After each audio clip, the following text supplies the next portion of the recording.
अस्सलामु अलैकुम प्यारे दोस्तों।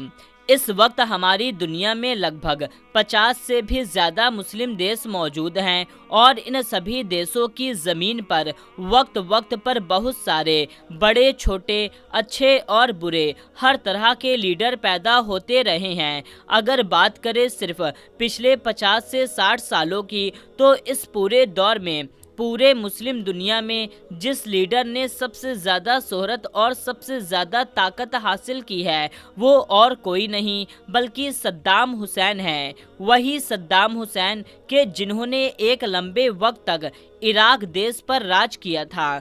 इस दौर में सद्दाम हुसैन न सिर्फ इराक के सबसे ताकतवर नेता थे, बल्कि दुनिया के में भी सबसे ज़्यादा ताकतवर नेताओं की लिस्ट में उनका नाम टॉप पर आया करता था। शोहरत के मामले में भी उस दौर में शायद कोई ही ऐसा नेता था जो उनको टक्कर देता, मगर फिर अमेरिका की तरफ से उनके ऊपर बहुत सारे बड़े बड़े और ख़तरनाक इल्ज़ामात लगाना शुरू कर दिया गया, जिसके नतीजे में पहले जंग हुई और बाद में सद्दाम हुसैन की गिरफ्तारी हुई और आखिरकार 30 दिसंबर 2006 को उनको फांसी के फंदे पर चढ़ा दिया गया।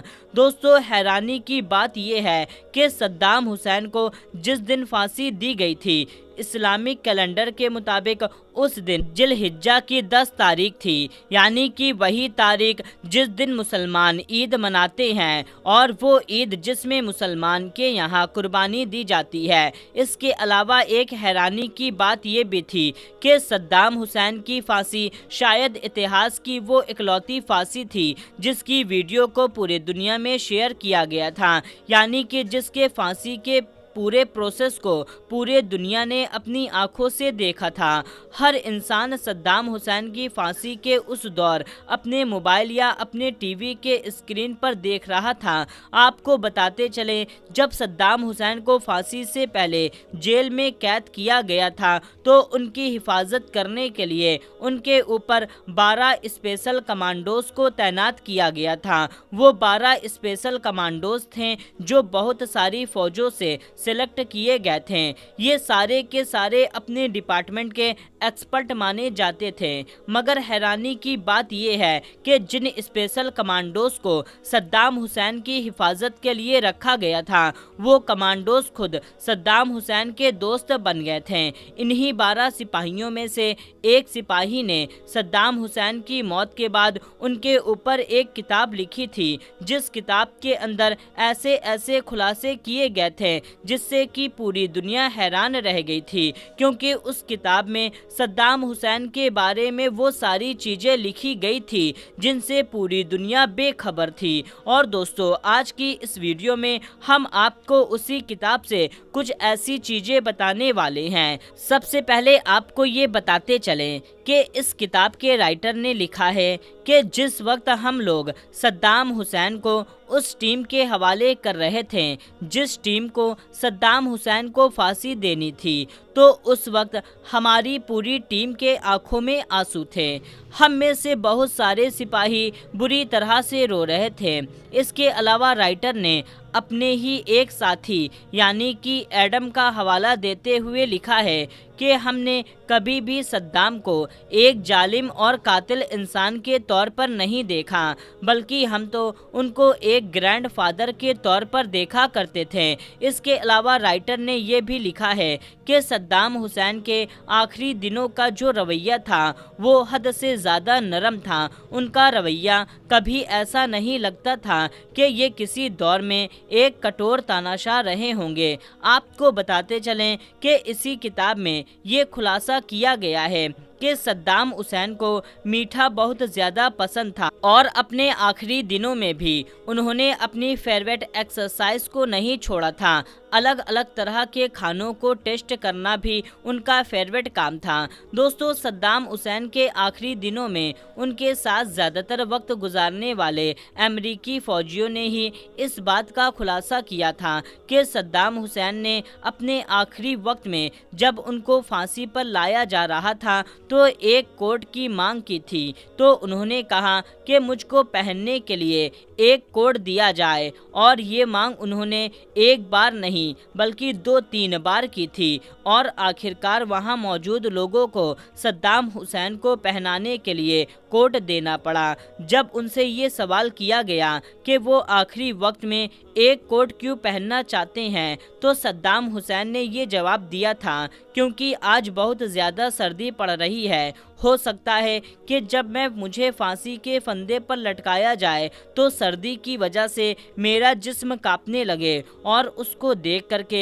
मेरी कौम यानी कि इराक के लोग ये ना समझें कि उनका लीडर मौत के डर से कांप रहा है। दोस्तों, सद्दाम हुसैन के आखिरी वक्त में उनके साथ रहने वाले सिपाहियों के मुताबिक वो अपनी ज़िंदगी के आखिरी वक्त में बहुत ज़्यादा सुकून में थे।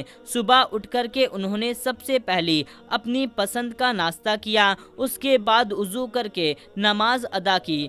फजर की नमाज अदा करने के बाद वो अपने बिस्तर पर बैठ करके फांसी का एग्जैक्ट टाइम आने का इंतज़ार कर रहे थे और इसी बीच में उन्होंने अपने बिस्तर पर बैठ करके कुरान की तिलावत शुरू कर दी थी। दोस्तों, उनके साथ रहने वाले सिपाहियों का मानना है कि इस वक्त में सद्दाम हुसैन बहुत ज़्यादा मुस्कुरा रहे थे और यकीनन उस वक्त उनकी मुस्कुराहट अमेरिकी सैनिकों को और भी ज़्यादा कंफ्यूज कर रही थी, क्योंकि उनको हैरानी थी कि आखिर एक इंसान अपनी मौत से चंद लम्हे पहले इतना ज़्यादा सुकून और इत्मीनान कैसे रह सकता है। दोस्तों, फांसी हो जाने के बाद सद्दाम हुसैन की बॉडी को एक फौजी हेलीकॉप्टर की मदद से तिक्रिक शहर में उसी गांव में पहुंचा दिया गया था जिस गांव में सद्दाम हुसैन की पैदाइश हुई थी और वहां पर उनकी बॉडी को दफना दिया गया था। उसके बाद उसके ऊपर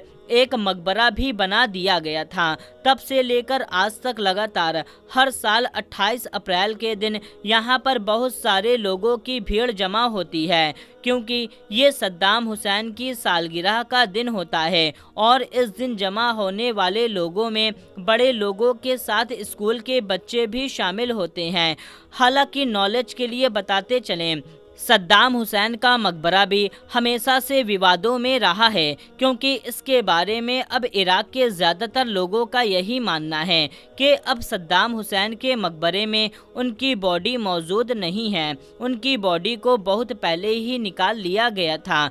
अब ये बॉडी उनकी कब्र से किसने निकाली, किस तरह से निकाली, इसके बारे में अलग अलग राय रखी जाती है।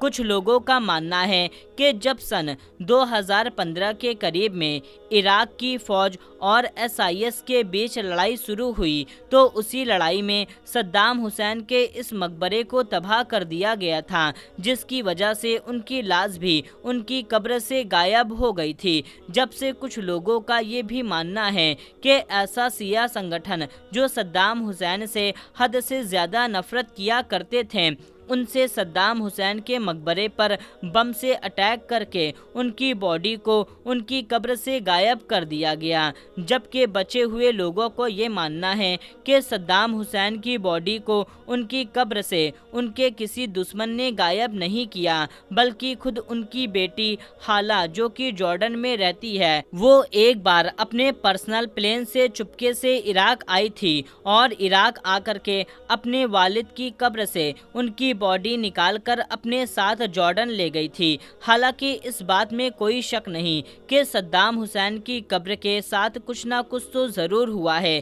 फिलहाल दोस्तों, आज की इस वीडियो में बस इतना ही। यहीं पर वीडियो को ख़त्म करते हैं। वीडियो पसंद आने की सूरत में वीडियो को एक लाइक ज़रूर करें और इस चैनल को सब्सक्राइब कर लें। तो दोस्तों, मिलते हैं, तब तक के लिए अस्सलामु अलैकुम, अल्लाह हाफिज़।